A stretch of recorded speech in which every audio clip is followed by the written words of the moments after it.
Inilah kisah kehidupan luar biasa dari seorang Suster Maria Luisa Zancajo de la Mata, yang biasa dipanggil Bunda Maria Luisa. Ini salah satu kisah hidup yang mengesankan dari seorang biarawati Katolik yang pernah ada.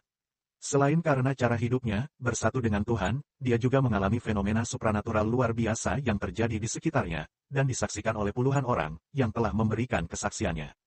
Bahwa di Avila di mana biarawati tersebut berada, dinyatakan telah terjadi hal yang mustahil seperti stigmata, penglihatan, menghilang, bilokasi, bau harum menyenangkan yang tidak dapat dijelaskan, perwujudan benda, pengusiran api dari mulut dan anggota tubuh, juga tangkisan dari serangan setan.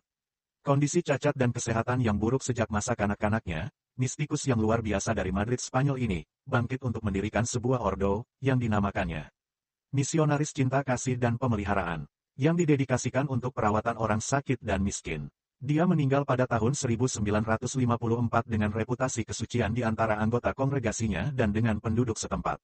Proses kanonisasinya hingga saat ini masih berlangsung. Mari kita ikuti perjalanan hidupnya. Maria Luisa Zancajo lahir pada tanggal 4 November tahun 1911, di kota Matiasinlabajos Avila, sebuah kota kecil dekat Arevalo di Spanyol. Dibaptis pada tanggal 6 Desember tahun yang sama, di paroki Sinlabajos. Maria anak ketiga dari 5 bersaudara, dia lahir sebagai gadis mungil yang normal, hingga menginjak usianya 2 tahun. Dia menderita kelumpuhan infantil paralisis atau yang biasanya kita kenal polio, yang membuat tubuhnya cacat atau lumpuh sebagian, ditambah lagi kondisi kesehatannya yang buruk, kondisi yang dideritanya seumur hidup. Ayahnya Ramon Zancajo dari Avila, seorang sarjana hukum dan ibunya Carmen de la Mata González, berasal dari Vinoledo. Ketika Maria Luisa terserang penyakit, mereka pindah ke Madrid untuk menyerahkan pengobatan Luisa ke tangan dokter spesialis terbaik, pada saat itu.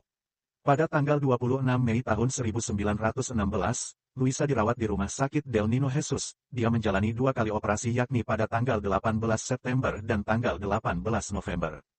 Pengobatan medis berjalan, tetapi kondisi kesehatan Luisa tetap tidak begitu membaik juga. Ketika dia berusia 5 tahun, ayahnya sakit keras dan harus dirawat berbulan-bulan di rumah sakit. Ini membuat kondisi keuangan mereka terpuruk, hingga Bunda Carmen harus berjuang demi ketiga anaknya. Dia bekerja di kasino, sebagai tukang bersih-bersih. Pada akhir tahun 1916, karena sakitnya dia diterima untuk dirawat di Rumah Sakit Jiwa San Jose di Madrid, yang dikelola oleh Mercedarian Sisters of Charity, yayasan yang menampung orang-orang cacat.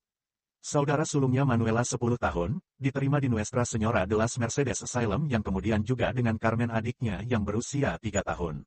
Di tempat barunya dia sangat merindukan kasih sayang ibunya. Untuk menghilangkan rasa rindu itu, dia selalu pergi ke kapel, karena keyakinannya dia menjumpai Yesus keluar dari tabernakel menemaninya bermain.